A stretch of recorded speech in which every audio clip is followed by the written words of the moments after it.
Hello everyone, just a quick message coming in from your host Boo regarding the ending of that final run. As we've said a couple of times on the stream, we were on some kind of a delay with the RTMP and the relay and all that stuff, and so we might have lost the end of the final run. We're really sorry. We hope you all enjoyed, but everything was cool. The run did end properly, and hopefully we will have the local recording available at some point, but for now, we do apologize, but we will be right back with Hollow Knight Nailsmith with Quacksilver. Stay tuned for that.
Hello everyone and welcome back to Team Green Gaming, this huge festival benefiting One Tree Planted. We did receive a few donations visibly from the community while we were away, so let me get through those real quick.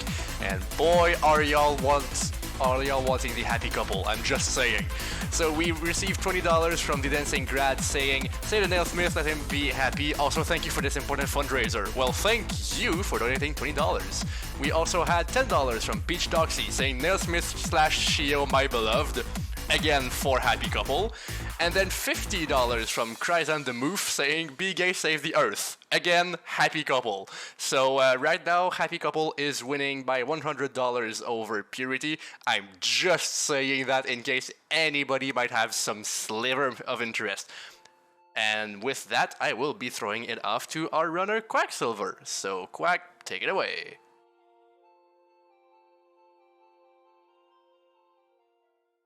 Some sliver of interest. And with that, I will be throwing it off to our runner, Quacksilver. So Quack, take it away.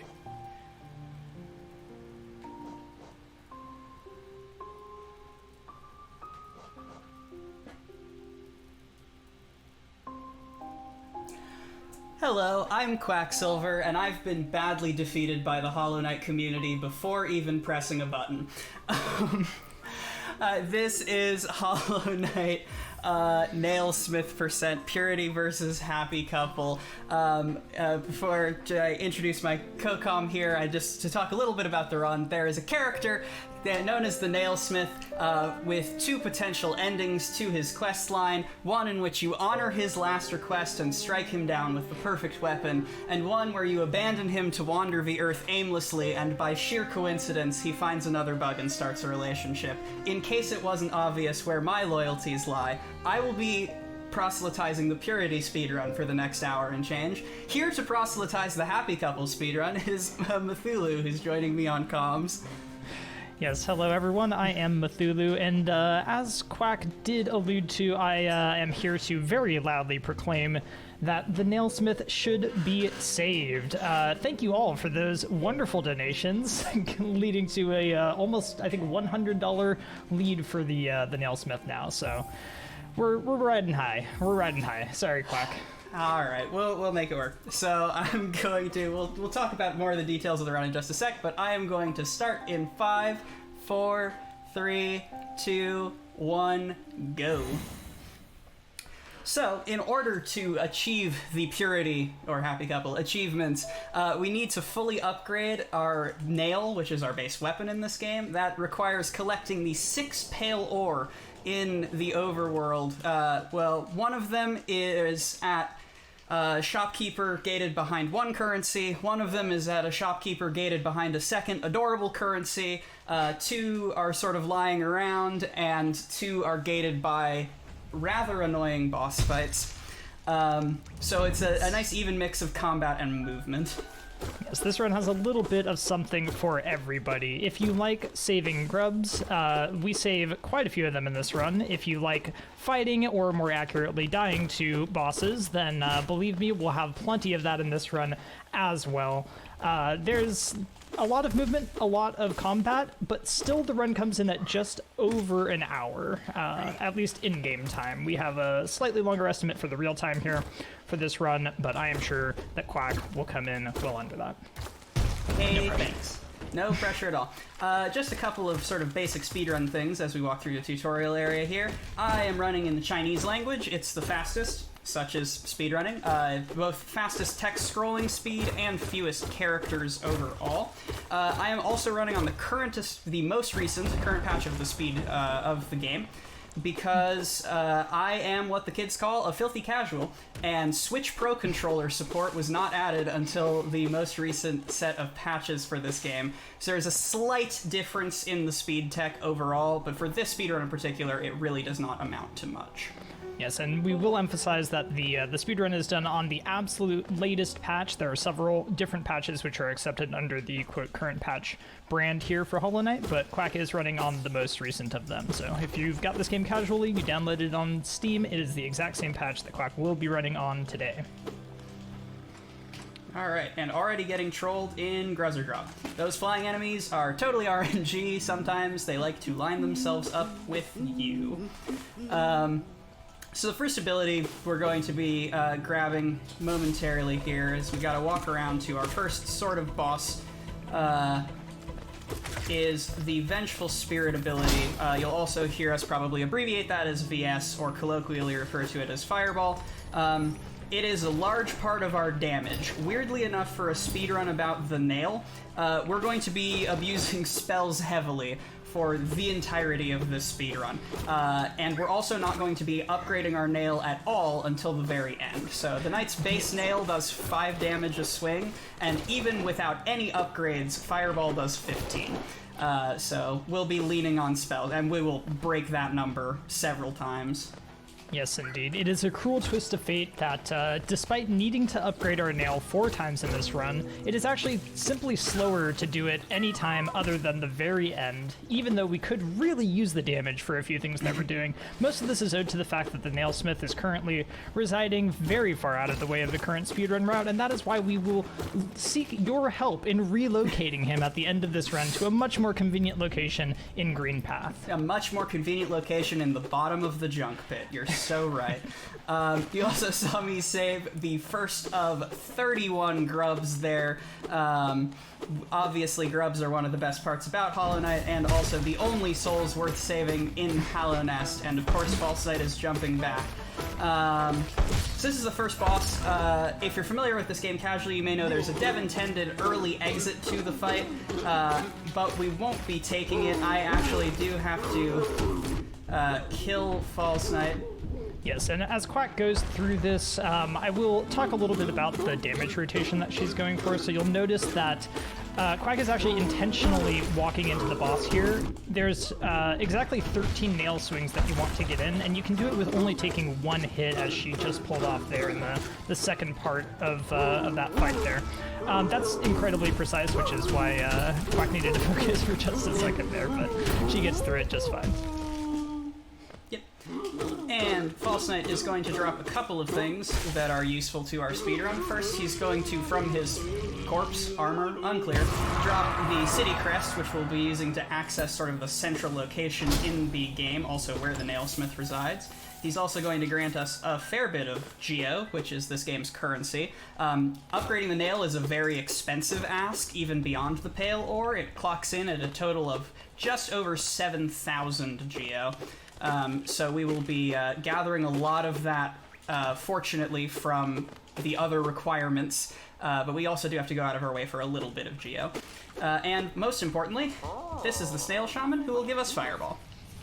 Yeah, so this is the first major ability that we're picking up. Much like nearly any No Major Glitches run of Hollow Knight, this run begins with a lot of ability collection. We spend a fair amount of the early game picking up all our major movement abilities, and from there we go and get all the items we need. As we mentioned, this is a bit of a collectathon. We need quite a lot of different things, but again, it's actually still fairly fast, coming in at just over an hour or so.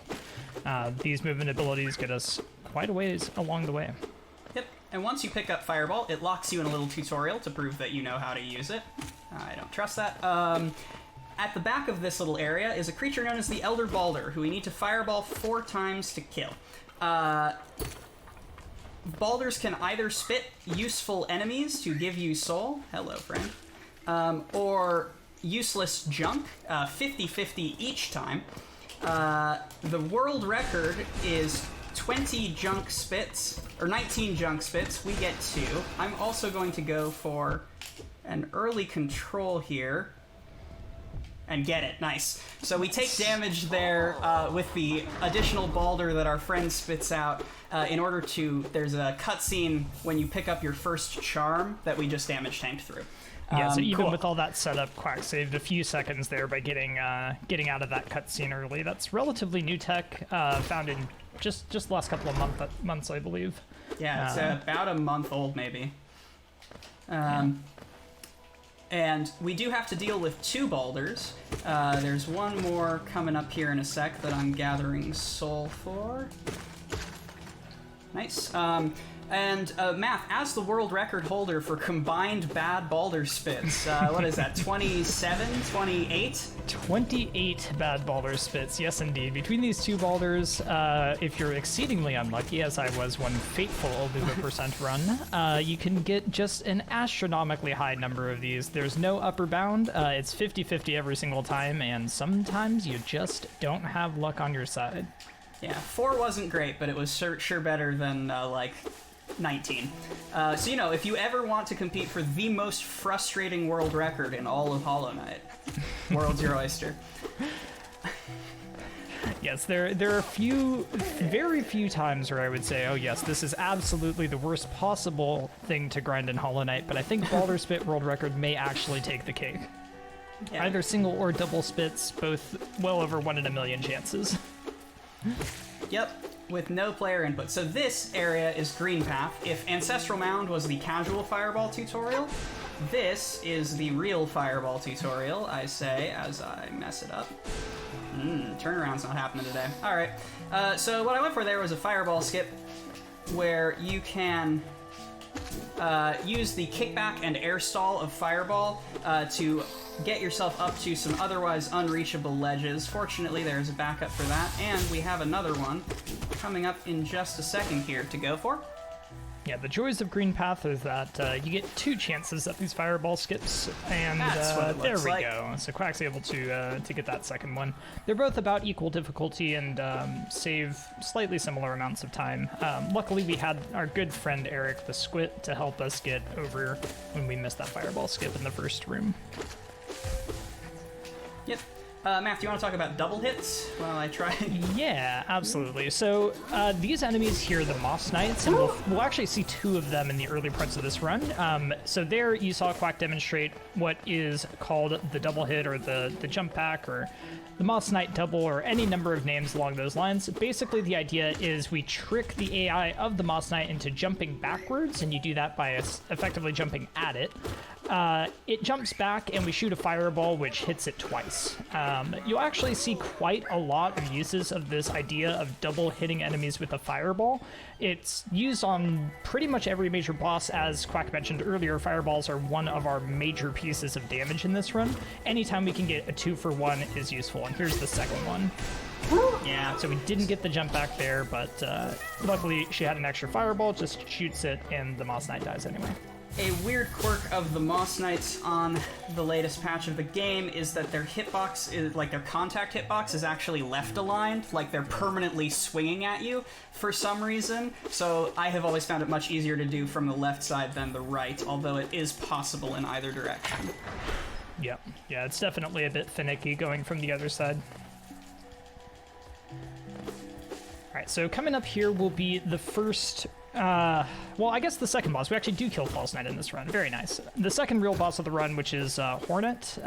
This is a bit of a wall boss casually for many people, myself included. In the speed run, though, it turns out that when you've played through the game enough, Hornet is very doable. We see those doubles coming into play again. As I mentioned, pretty much every boss that you fight in this run, you're looking to get double hits with fireballs. There's different setups for different bosses, but anytime you can double your damage, you're in good shape. That was one of the green paths ever. Not my favorite area of the game, but we're rewarded with the dash ability, so now the game picks up considerably. Yes, indeed. And this dash ability is probably the single most important ability to nearly every speedrun, despite needing another ability, which we're about to go and grab, which is the Mantis Claw. This dash ability is what makes these speedruns both bearable and also much faster. We will be dashing pretty much the entire game. So yes, as Math alluded to, this next ability is sort of the holy grail of Hollow Knight. We're going to be getting our wall jump, the Mantis Claw. In this next room, here in a second, I'm going to be going for a tech called Cetic Slashing, named after its discoverer. You can essentially get a small recoil off of walls by nail swinging at them. Let's go! I got both of them. Yeah, that's very tight. Getting both of those is definitely difficult, so nicely done there, Quack. Yes, and without both of them, you just land in the acid at the bottom of that room. It's the tiny amount of knockback that actually pushes your character over to land on that bottom platform. Yep. Yeah, that's a bit of very precise tech, which has only really started to get used in probably the last 5-6 months of speedrunning of Hollow Knight, despite the game being out for several years, simply because of the very normally incremental difference it makes. In this case, it's pretty significant, though.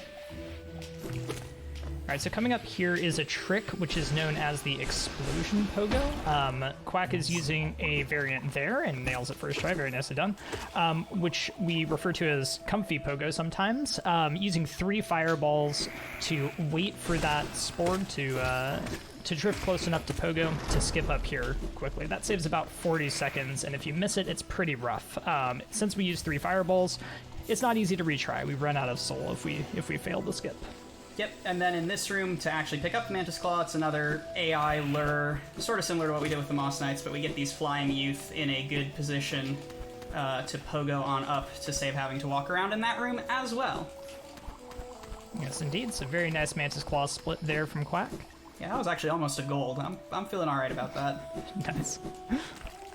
Always a good sign. Yeah. Yeah, so the next place that we're headed is actually fun enough. If you're familiar with Hollow Knight speedrunning, you don't get to see this particularly often, but we were actually going to be going into the City of Tears via the actual normal casual entrance.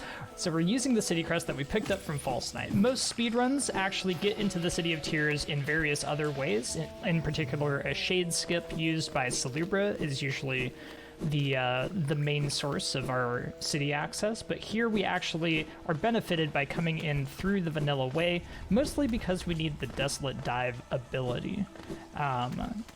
That is the next main ability that we're going to be picking up, and it is mostly used for access to Crystal Peak, which will be the next area that we're going to, and also quite a lot of grubs, actually. We can save probably, 4 or 5 grubs that are dive locked in this run, I think. It's a fair few. Yeah, I mean, we clear out Crystal Peak, I'm pretty sure, of all of its grubs, so counting those, yeah, it's a silly number.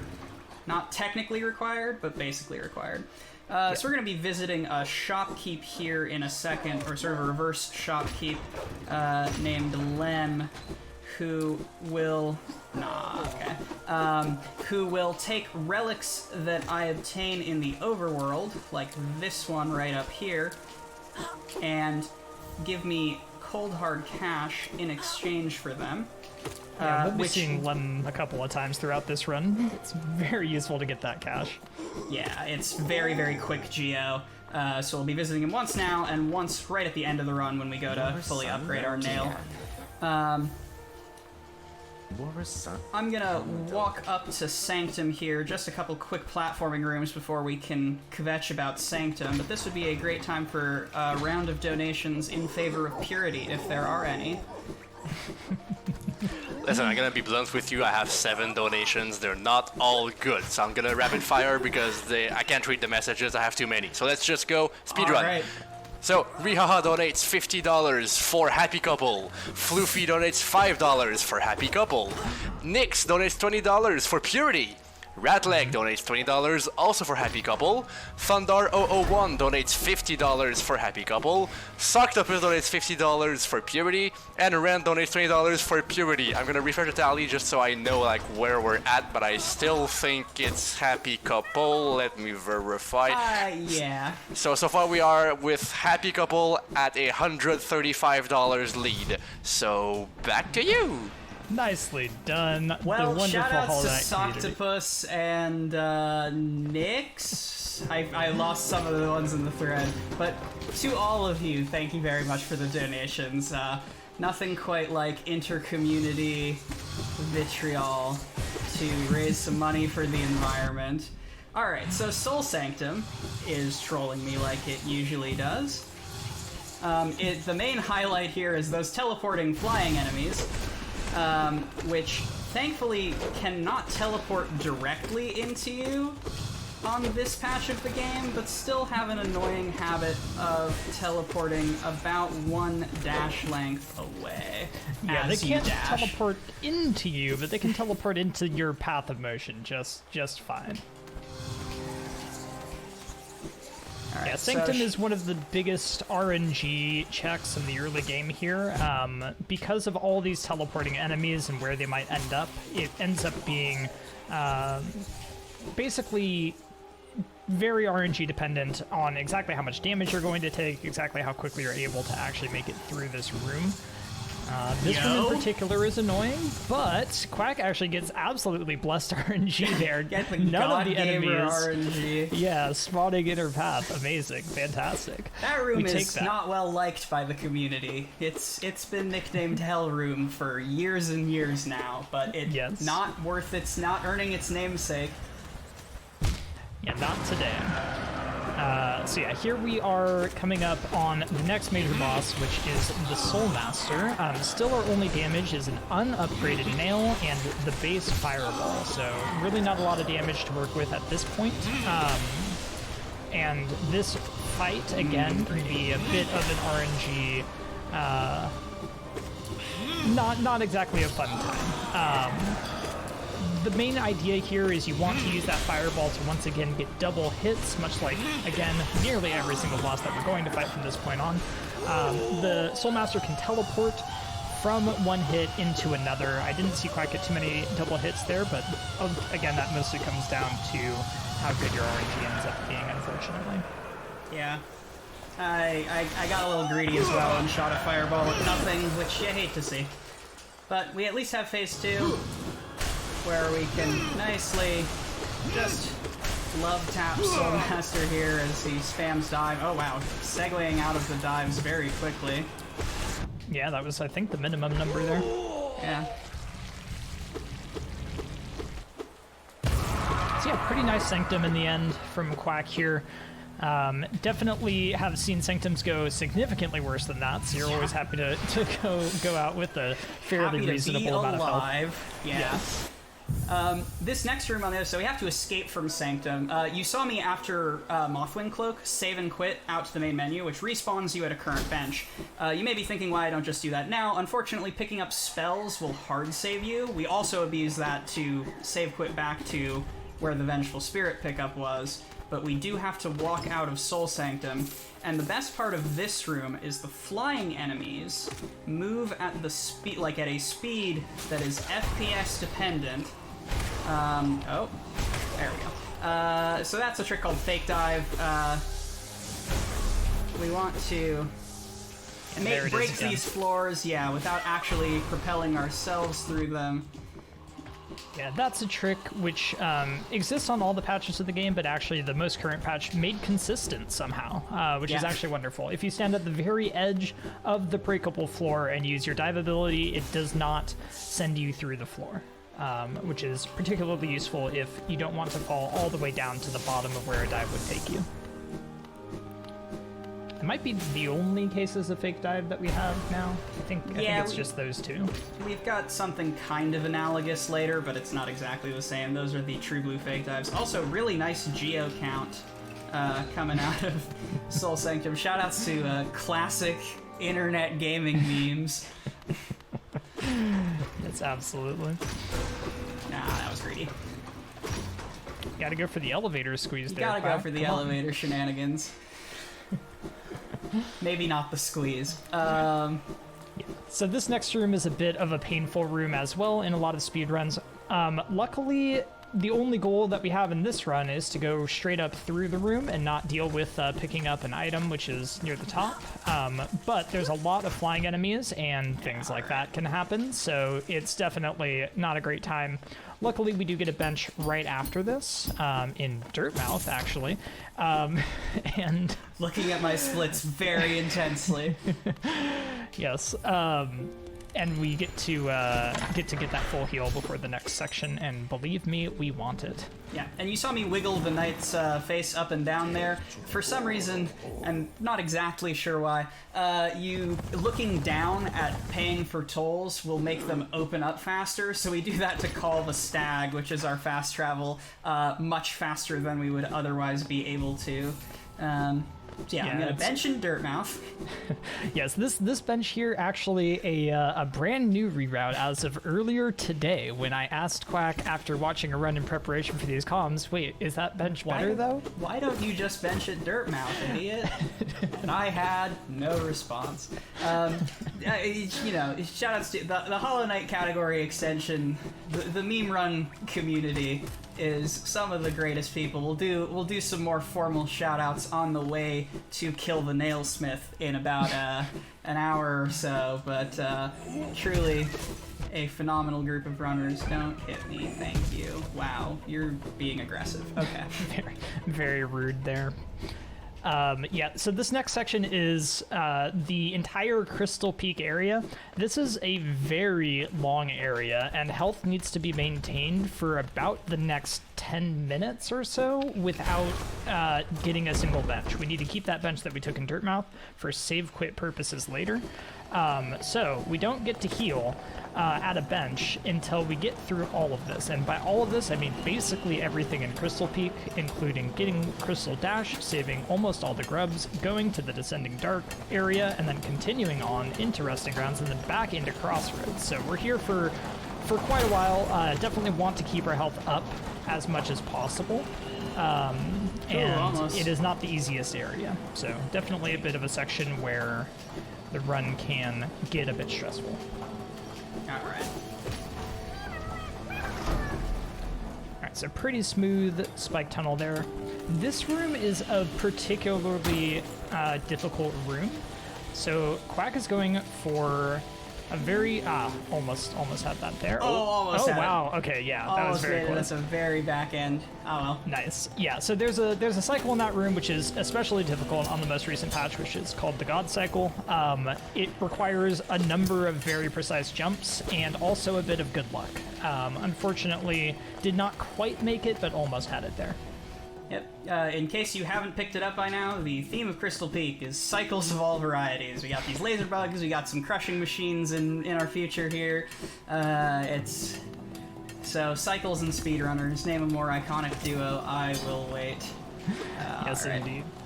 There you saw me open my inventory as I fell off the ledge. We didn't get to see it at the very beginning of the game, but that uncaps my fall speed and also prevents me from a hard fall animation.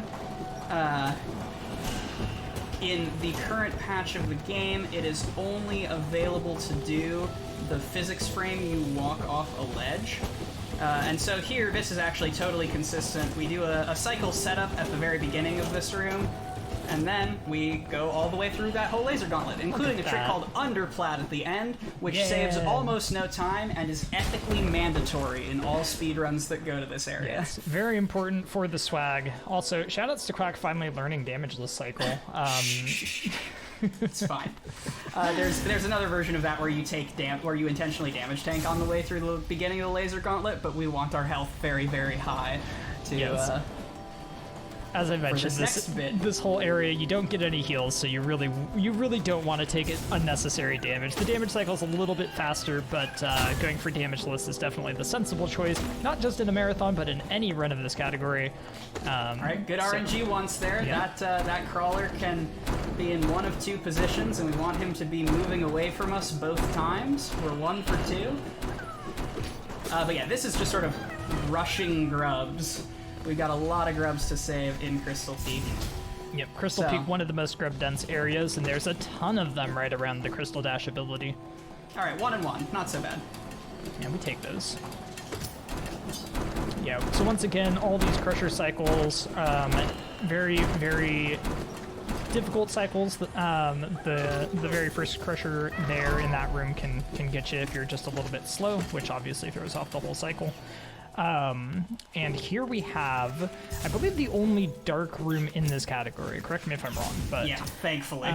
yeah. So there's an item in the game which you can pick up, which is called the Lumify Lantern, which would make this room visible.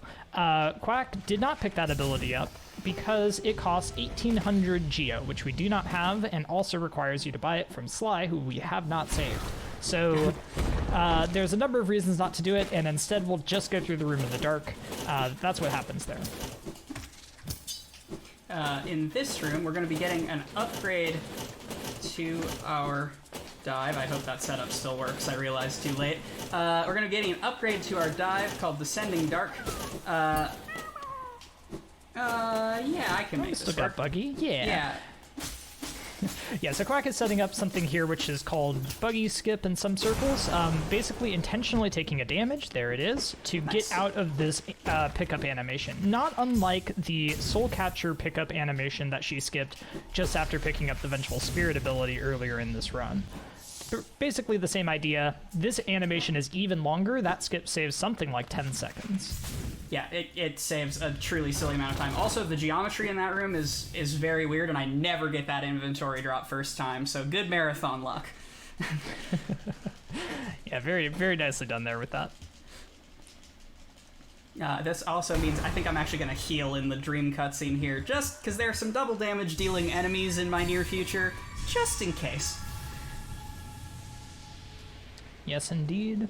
Yeah, and here we're picking up the next major ability, the Dream Nail. This is actually necessary for this run because the Seer, who we will be meeting in just a minute here, actually has one of the 6 Pale Ores that we need. She trades it for, luckily, only 300 Essence, relatively easy to get.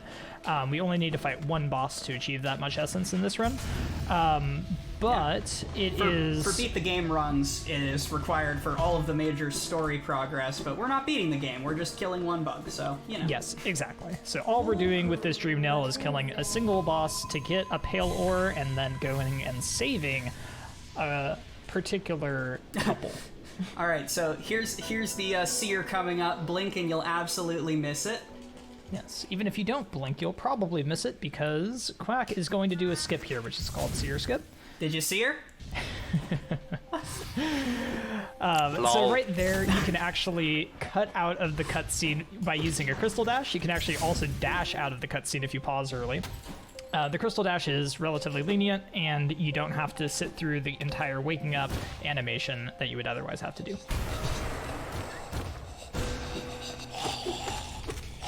Alright, and here we're saving yet another grub. Always a good time here with the various grubs that you get to save in this run. Again, 31, so quite a lot of this run will in fact be saving various grubs.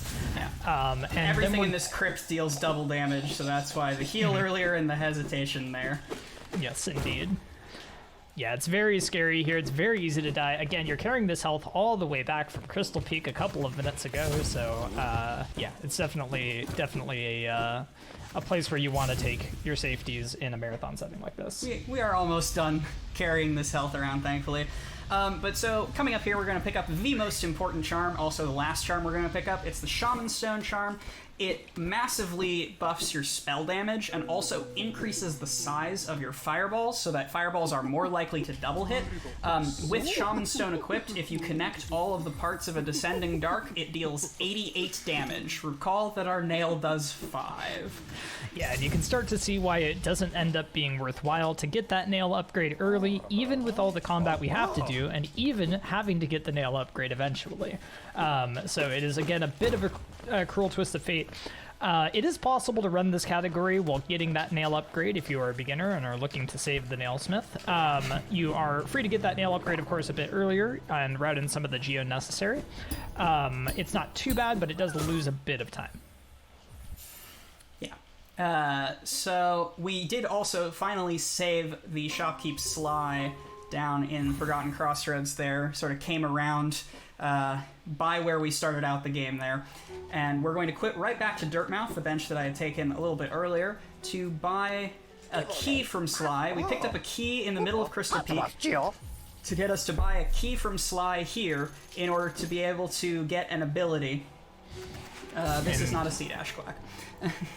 Yes, and what we're going to do immediately after getting that is going and grabbing that ability, which is actually going to be one of our main damage sources for the rest of the run. It is the Shade Soul ability, the upgrade to our Fireball. Yep, Shaman Shade Soul, which is A, a tongue twister, and B, does 40 damage, but because of the massively increased hitbox, you are often doing 80 damage from a great distance, so especially for things that fly or for shooting down faraway targets, both of which will matter a great deal in this run, it is going to be our main weapon. Yes, indeed. Yeah, again, those double hits become even more important when instead of talking about 15 damage for that basic Fireball, we're talking about 40 for an upgraded Shade Soul. This is Norman. He's exactly like the Soul Warrior I fought early in Sanctum, except he's more annoying. I'm so mad that persisted. And he's got a name. Everyone say hi, Norman. Yeah, and you'll see Quack right now using mostly Descending Dark. Again, if you hit all pieces of that does 88 damage, but actually even just one piece of it, the piece that's easiest to hit, the wide splash area damage, that does 50 on its own. So even missing a lot of the D-Dark, it's actually still worth to use that over even getting a double hit with the regular Vengeful Spirit. Yep, so now we got our damage. How I wish it were greater sometimes. But so now, this next leg of the run is we're going to do a long grub-saving trek down to the bottom of the map to Deep Nest, where we will fight the single worst boss ever devised in any context ever, and then we will stay at the bottom of the map, cleaning up grubs and bosses along sort of its base for the whole thing.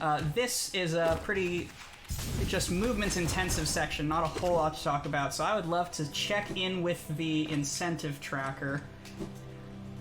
Oh yeah, we are so good, and I would like to apologize first of all because in the flurry of donations that we received earlier, we missed a good milestone that I would like to now be able to highlight. So last year's total was $2,031.69, and we totally smashed it.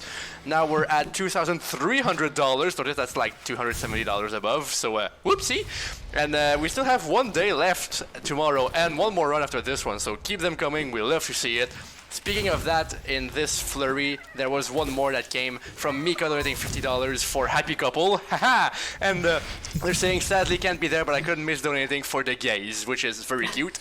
And by the way, I'm just saying, so I've been running some totals and doing some math. The dollar amount put into the Hollow Knight incentive is exactly like $1 under the classical, Metroid incentive of save and kill. So you guys have been absolutely rocking this. So keep it up, and well, back to the run of everything. Proud of my community, nice. Even if I'm not proud of the outcome here. So as we slowly mosey on down to Deep Nest here, let's take a minute to talk about Nosk. Nosk is the worst. Given that I assume Happy Couple is solidly in the lead by $100 or more, I'm going to go very so solidly. I'm going to go so far as to say that Nosk is openly homophobic. Nosk has two... that's not a great damage tank. I don't love being at 3 here, but that's fine. Nosk... I really don't love being at 2 here. We're going to heal. Nosk has 2 attacks. A kind one and an unkind one. I don't have Shaman equipped. That is why the Norman fight took so long. Cool. We're benching in Deep Nest. I mean, we're doing it anyway, but good to know. Nosk can hide in the ceiling. In more equipped speedruns, you have either the double jump ability or a spell that casts upward at this point to be able to hit him in the ceiling. I have neither. So when Nosk chooses to hide in the ceiling, which he can do at any time and chain it into itself, it is just pure time loss for me that I can do nothing about. He's also an annoying fight besides that, but that is the added extra dimensionality. So, in keeping the spirit of Green Gaming Fest alive, if I get the God RNG and Nosk never goes into the ceiling in our fight at all, then I will be... okay, we're dream nailing some things. Then I will be donating $40 to save the animals in Super Metroid. However, if Nosk does go into the ceiling, I'll be giving 5 to kill for every time he does. Now we get to test Nosk's allegiances here. Yeah. Interesting. Yeah, Nosk definitely one of the absolutely large pain points in this run, and there's a few pain points in this run, but I think most runners of this category would agree that Nosk is one of, if not the biggest one. Don't forget your shaman. There we go. Yep, thank you. Okay, now everything I said earlier about the damage buff. Yeah, we'll see how Nosk goes. Nosk again. Definite possible time loss. Not actually really that hard of a fight. Really, it's just about whether or not Nosk is going to cooperate with you and actually stay somewhere you can continue to hit them. Yeah, and also, you know, the fight can sort of go awry. He's just a very big body, as you'll see in a second. And fortunately, there is a sort of cheese strat that is not the fastest thing in the world, but basically guarantees my safety. So I'm not super worried about dying in a marathon context, but there are many different ways we can just sort of eat time loss in this fight, which I'm not happy about. Yes, absolutely. So luckily, Nosk's ground patterns end up being quite punishable with the loadout that Quack does have. When Nosk is running along the ground, it's prime opportunity for double hits with the Shade Soul ability. If you're extremely lucky, you can actually even get triples, I do believe. But if Nosk And decides to stay jumps. put... Instant jumps. Yep. Good old Nosk. Okay, but at least not jumping into the ceiling there. But yeah, you can see some double hits there, and you can see when Nosk does end up stopping in the middle to spew out some infection, whatever that is. It's actually a prime opportunity to hit Nosk with a descending dark. So there's a lot of opportunities. There's the ceiling. Yeah, and as you can see, Quack has literally no way to damage Nosk right now, so it's just waiting for Nosk to come back down. Alright, one ceiling. It was a slow fight. You know, I had some bad movement getting in there, but that is a behaving Nosk. Not the most homophobic I have ever seen that spider. So that is 5 for kill the animals at the end of this run. Yeah, so you can see Nosk just hates everything, decided to contribute the least amount possible to the environment. He's just the worst boss. I'm out of nice things or even euphemisms. But so now we're gonna park at the base of the map. We're gonna get the tram pass, which lets us use a second fast travel system, specifically along the base of Hallownest here. And on our way up, we got 1 or 2 more grubs to save as well. Yep. So we are heading down to the basin after we get the tram pass. Oh man, that was sad. Anyway, the reason that we need to be down there is mostly to pick up wings. Now, wings are not actually required for this run. Much like dive, they simply make things a bit faster. And the reason for that is that if we go and pick up the Monarch wings, which is the double jump ability, we can also fight a lovely boss, which is relatively fast to fight, which is called Lostkin. Lostkin gives us exactly enough essence as we need, or actually a little bit more, but that's totally fine, to get the pale ore from the seer, and wings help us get around and save a couple of grubs. So it's a win-win situation. Yep, wings also makes the movement at the end of the run. Like, it changes the route in a number of ways, because having a double jump is kind of nice for routing things. We can talk a little bit more about that towards the end of the run, but here is Tram Pass. So now we're going to move on to the wing section, Ancient Basin, Broken Vessel, and Lostkin, the pair of bosses. Broken Vessel and Lostkin are one of a set of bosses that all have dream variants. The False Knight that I fought at the very beginning of the run also has a dream boss who we won't be seeing this run, thank God. The dream boss fights did, I think. I definitely ran at least one route that fought Failed Champion, but I also ran a route that fought Collector, so, you know, that's on Collector me. route was the best Happy Couple route, and you know it. Lostkin adds all of the dream bosses add complications to the fight, usually by being harder, better, faster, and stronger in some way. Lostkin in particular adds sort of always on flying enemy spawns to the fight that can really throw off a rhythm. But even before that, in order to simply get to the boss, we have to get through a quite annoying gauntlet of spitting enemies called Molochs that I am not a fan of because their spits. There are some setups to dodge their spits, but it is still quite frustrating because you can get chunked down very easily before even making it to Broken Vessel in this segment. Yeah, this is a section which is very easy to get hit if you mess up, and it's also not 100% possible to dodge every single one of them. You can get, at least on one of them, hit totally by random if you're going for the fastest strats. So it's definitely a bit of a painful section to get through, and you do kind of want your health here because we're going to be fighting a boss at the end of this. So we'll see Quack go through a couple of these Molochs here. Pretty smooth in that first half. Got hit just once. This one is a bit of a pain though, and as you saw there, got hit, but getting through on 3 health with full soul is fine. She'll be able to heal before the Broken Vessel fight if she is so inclined.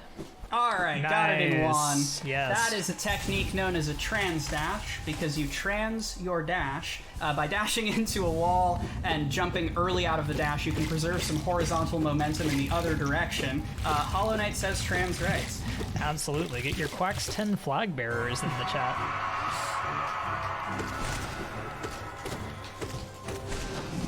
Alright, so here again, this is Broken Vessel, who we've talked a little bit about. There's 2 main ideas on this boss. One is to get double hits with Shade Soul, and the other is to sit right on top of him and just repeatedly hit Descending Dart. That is what Quack's going for right there during that particular headbanging attack, which Broken Vessel loves to use, and it is the fastest way to kill Broken Vessel. If he's not cooperating, then you can move to the Shade Souls and try to get doubles, but luckily didn't need to do that for this fight. Yeah. Love that little ceiling boost there. I don't even know if it saves time, but it makes me feel good. Yeah, so we're picking nice. up the Monarch Wings and then turning right back around because we have to leave the room and come back to make the access to the Dream Boss fight available. So we dip on over here, grab our double jump, and then return to the Lostkin fight. I'm going to shut up and focus in and let Matt take commentary for the Lostkin fight. Because this boss sometimes eludes me. Sure thing, yeah. So Lostkin, definitely a straight-up difficult boss fight. If you've played this game casually, this will have been one of the bosses that you probably struggled quite a bit with, not least because it's easy to find right after you fight the relatively early Broken Vessel. Here we're doing this fight with very little damage. We have Nail 0 and just a couple of spells. So the spells luckily will carry us mostly to victory here, but because we have 5 health and Nail 0, it's also very easy to get caught up and find yourself in quite a bad position here. It's very hard to heal in this fight because the constant spawning ads will come and hit you out of your heal. Luckily, there is a bit of a stun lock, which Quack is making some use of here. If you pogo and D-Dark Lostkin out of a stagger, you can actually re-stagger very quickly. So that was a very clean fight. Nicely done, Quack. And we got, so it is faster to actually die at the end of that fight than it is to end the fight because Lostkin, bows to you twice, once at the end of the fight and once here when we're collecting the essence. Yeah, so dying at the end of that fight lets you get out of the actual Dream Arena a little bit faster.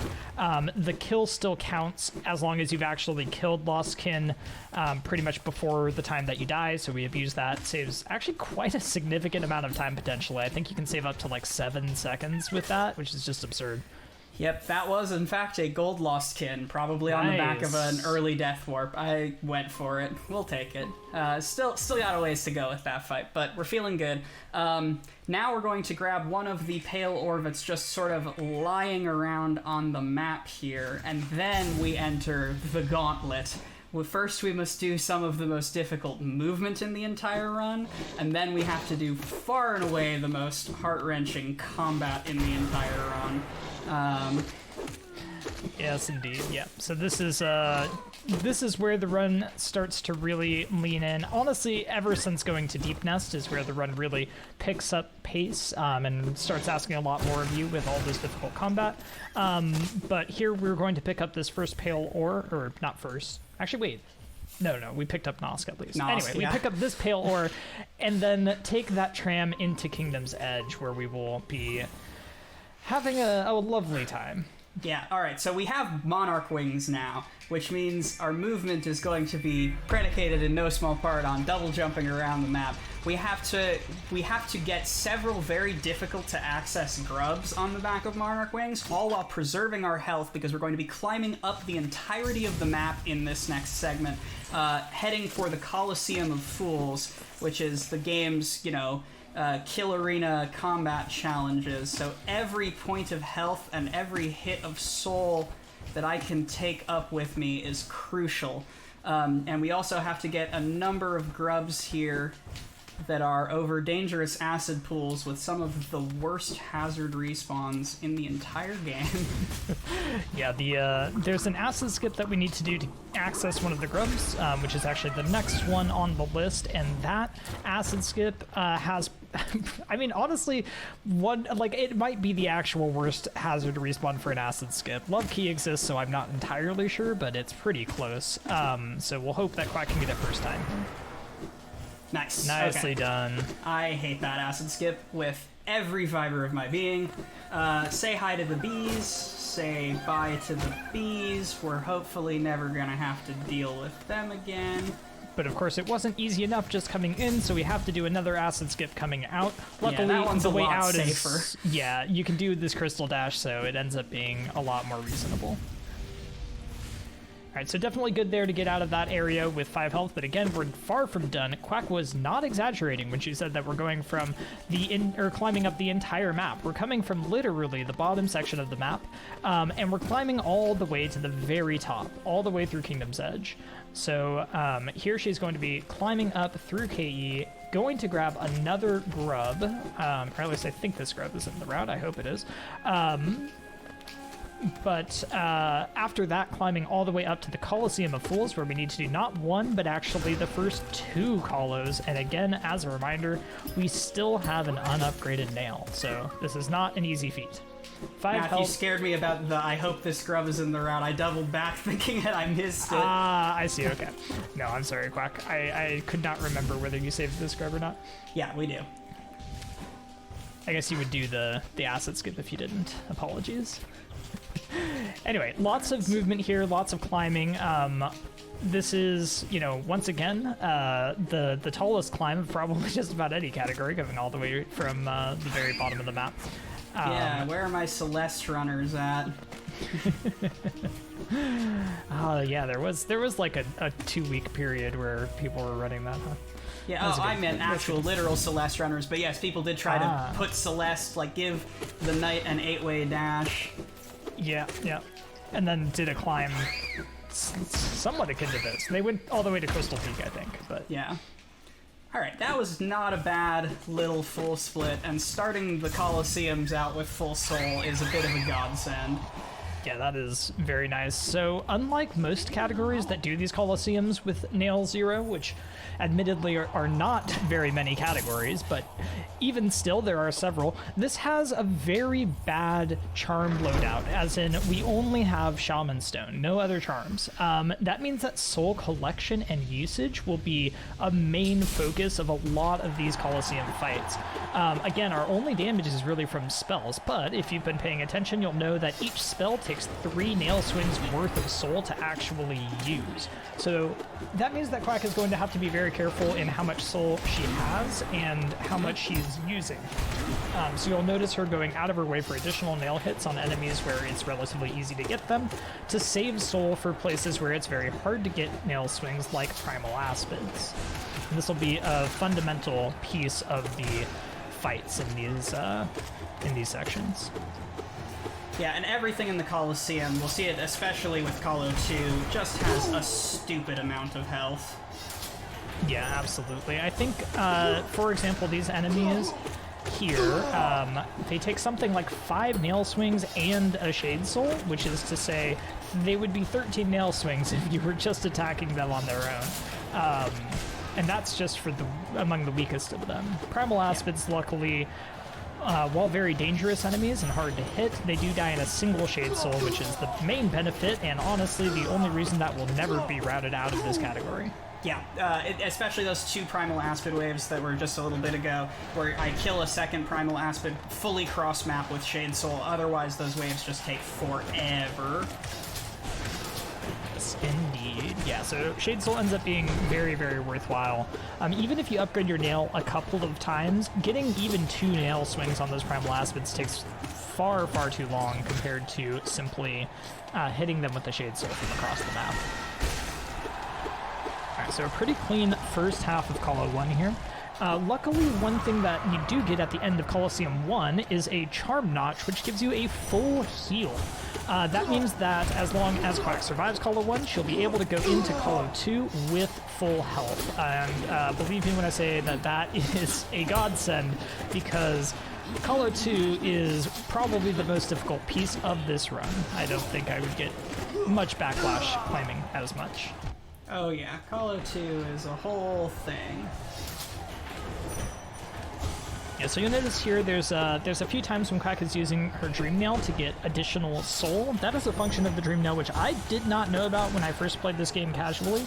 But yes, when you Dream Nail enemies, it actually gives you 3 hits of soul. So this is an alternative to getting 3 nail swings, and it's pretty convenient to fit in there. If you timed it correctly and you know that the ballers will be rolling at you like so, then you can get quite a bit of soul that way. That wave also gets much more annoying if you don't hit all of the gruzzers. Yeah. Alright, so here we find our first Grozmom of the route. We very carefully avoided fighting her early on just to kill her here in duplicate. Alright, cool. I figured you were almost at it. That took a little bit of extra time there. I really want to start Colo 2 with at least 1 cast of soul, because the enemies literally at the beginning have a truly absurd amount of health, and if I need to farm soul on them, it eats so much time. Yeah, absolutely, yeah. So it's very helpful here to have not only that full heal from the Charm Notch, but also a bit of soul to start off that second Colo. Now, Colo 2 is very long compared to Colo 1. It is, something between 5 and 6 minutes in this category if you're as good at this fight as Quack is, and significantly longer if you're not. Colo 1, in comparison, is a bit over 3 minutes, I believe, so it's pretty much, something like double the length. It is very, very long. So, soul management throughout this is going to be a constant issue. You'll notice that Quack goes for 7 nail swings on these flying enemies here, and a Shade Soul. That's how much health they have. You have to hit them with 7 nail swings in addition to an upgraded spell. Was worried about hitting that far squid there. Yep. Nicely done, getting through these waves. Here, there's quite a lot of stuff going on. So there's 2 different types of flying enemies that appear in this first part, which are the Primal Aspids and those Armored Squits. I forget exactly what their official name is, but that's fine. And then these exploding guys come in. These ones are relatively easy to get if you can line them up, and Quack has already dispersed of them. Yes. That was a really good platforms. Yeah, that was nice. This is a bit of a fun bit. If you know these enemies and you played this game casually, you'll know that they actually explode when you hit them. As you'll notice, Quack is hitting them with the very edge of her nail. That allows them to explode without actually hurting you, which is lucky, because if they hurt you, they deal double damage. And when we're sitting on just 5 health, you want to be very careful with that. If you jump a little bit too high and hit with the lower part of your nail, then you will actually get hit. So that's a bit of a dangerous section, but nicely done from Quack. Here we have yet another enemy with far too much health, which is the Great Hoppers, and you'll notice that Quack has a pretty nice rotation here, starting with that Descending Dark and fitting in a Shade Soul. Gets out of there with plenty of health. Nice. All right, I am shutting up. I'm on my fastest ever Call of 2 pace at the Mimic, so I'm going in. Let's go. Some of that marathon. Marathon luck. No Oblovel's death. It's fine. Yeah, and this Colo really does not let up. So there's a section that's coming up in just a second here. Well, we have to get through a fair few of these enemies. Then there's a section that will be coming up, which is floorless. So actually the floor becomes filled with spikes, and you have to actually cling to the wall while you fight. That's coming up just after a couple of waves here. This enemy and then a flying enemy. And then once you've finished with that, you actually have to do a wave where you fight a bunch of obels, which are these obnoxious flying enemies, which can do all sorts of terrible things. So Colo really doesn't let you go easy. The Quack is making quick work of this floorless section so far. Alright, that flying fool was obnoxious, but alright. Can come back to Earth a little bit. We're not sub-5ing this. Yeah, a lot of the end of this Colo ends up being both a bit RNG. It can be hard to actually control exactly how quickly you're going because of all these different flying enemies that spawn. But also some of the more difficult pieces where if you make a mistake, things can spiral very quickly. Got that projectile. Yeah, so you can see all sorts of chaos in this. These enemies fly in random directions, and they also shoot out diagonally, which makes them quite hard to predict when they're off-screen, especially. So it's very easy to end up getting hit here.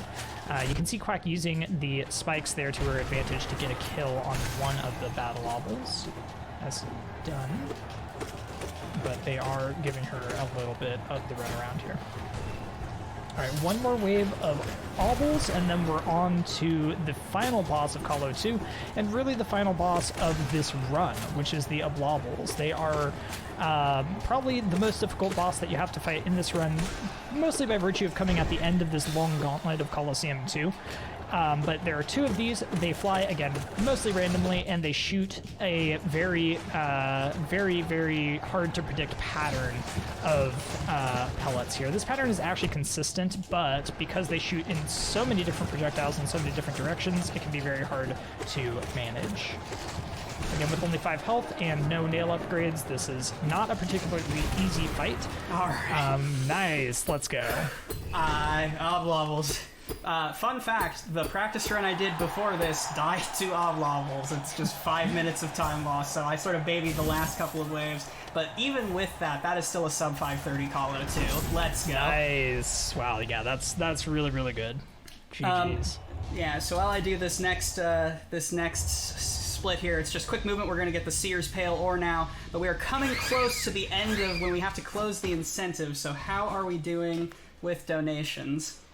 Yeah, we have probably, what, 3 minutes before we get to that final section.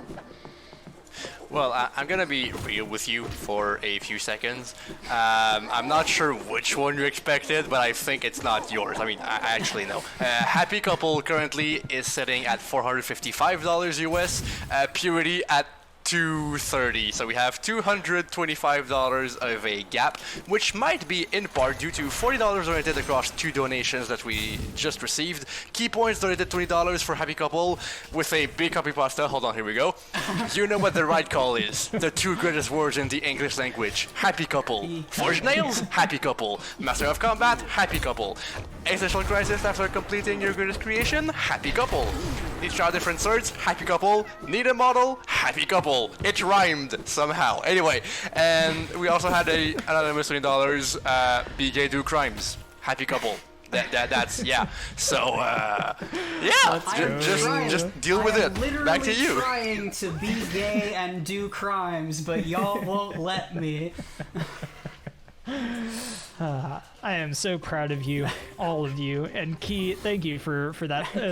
For the record, that is an amended copy pasta to fit to Happy Couple, so keep putting work there, not just straight up copy and pasting stuff, but it's beautiful. Thank you. All right, so Ob Levels is definitely the combat apex of the run, and it's not particularly close. Now we sort of have to clean up all our pale ores. We got to get enough grubs from the map to get to 31. We have to get the last overworld pale ore, which is a bit of a platforming gauntlet right at the end of the run, just to mess with you on the way out. And we also have to obviously go and upgrade our nail. Yes, indeed. So this next segment is mostly going to be grub cleanup for a minute. We're going to actually go to Green Path. We're going to be going dangerously close to where I'm unfortunately guessing the run will end, just to clean up some of the grubs that we did not get in our first trip through Green Path. In doing the fireball skips that I did at the very beginning, you skip a route that takes you all the way across the bottom of Green Path. Like, even with missing the fireball skips and the backup I did, it's still minutes faster than sort of walking around Green Path the intended way. But we are going to see that in reverse and very quickly right now. Yeah, and we put this off until the very end of the run, mostly because once you have wings and crystal dash and all these lovely movement abilities, it vastly speeds up this grub collection, as you can see by all these lovely crystal dashes that take you basically all the way across entire rooms. So this is significantly faster to come back and do later, even though it means coming back to the stag. So yeah, definitely nice to get these in at the very end here. Totally intentional wall jump. Definitely didn't just dunk. Dunk if I was a frame slower there. It's fine. It's fine. It's the little movement things you do after Ob Levels gets your heart racing. Exactly. Yeah, there's something fun about having the combat climax of this run come, and then something like 5-6 minutes of in-game cooldown movement to try to rest you a little bit. Not quite a cooldown yet. We got to make it through Crown first. So we're going back into Crystal Peak. There's a pale ore at the actual literal top of the map in an area called Hallownest's Crown that the Crystal Hunters, that are the flying enemies in Crystal Peak, on the latest patch of the game, they have kind of machine gun fire rates, and Crown is swarming with them, as well as some more laser bugs besides. So it is a good way to lose a bunch of time right at the end of the run when you're feeling hot from Ob Levels. Hey, we got that double jump, imagine. Huh, wow. Weird. Pressing the wings button there actually makes you jump? Getting the wings input. So we skipped the biggest reason for getting the double jump ability is it lets us go through that elevator backwards instead of having to come all the way here when we leave Crystal Peak. Also, shout outs to this grub mimic. He exists to be annoying. Yes, indeed. Yeah. It is possible to get the pale ore at the top of Hallownest Crown without wings, and you can do it on your first pass through Crystal Peak. But it actually ends up being significantly slower if you are considering getting wings anyway. So wings, again, not necessary, but they do make several things quite a bit faster in this run. Yeah, and also Wingless Crown is considerably harder. Like, you get punished very hard. Any mistake costs you dozens of seconds instead of, like, 1 or 2. Yeah, it's definitely a rough thing to have to do. Especially if you're also still saving the grub, it ends up being quite slow. Yeah. So, here's Crown. We got 2 parts to this. We got to save a very annoying grub all the way at the right edge of this room. Yeah, but shoutouts to this Crystal Dash. This is one of my favorite in the game.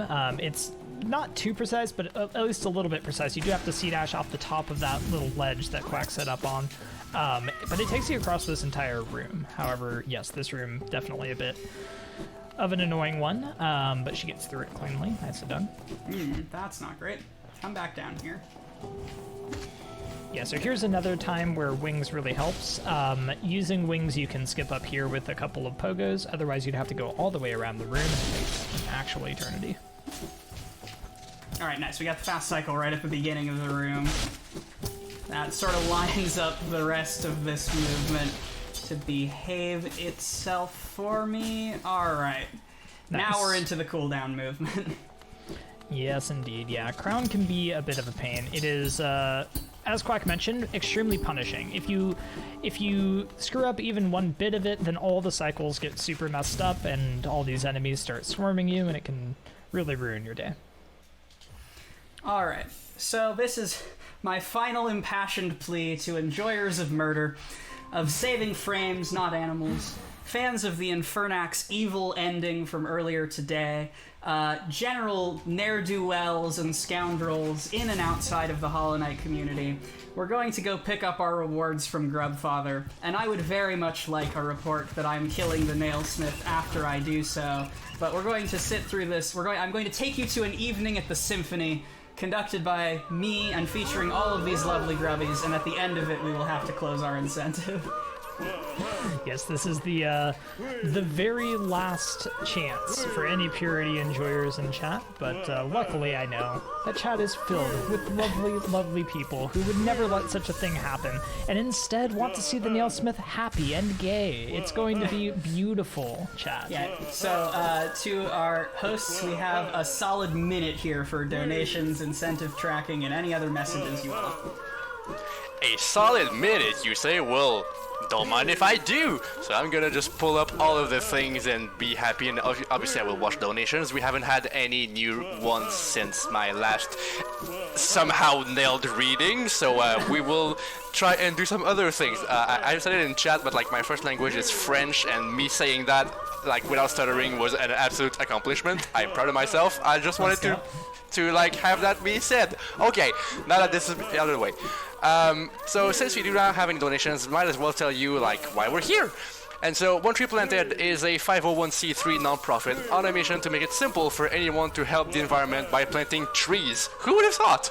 So their projects span the globe and are done in partnership with local communities and knowledgeable experts to create an impact for nature, people, and wildlife. Reforestation helps to rebuild forests after fires and floods, provide jobs for social impact, and restore biodiversity.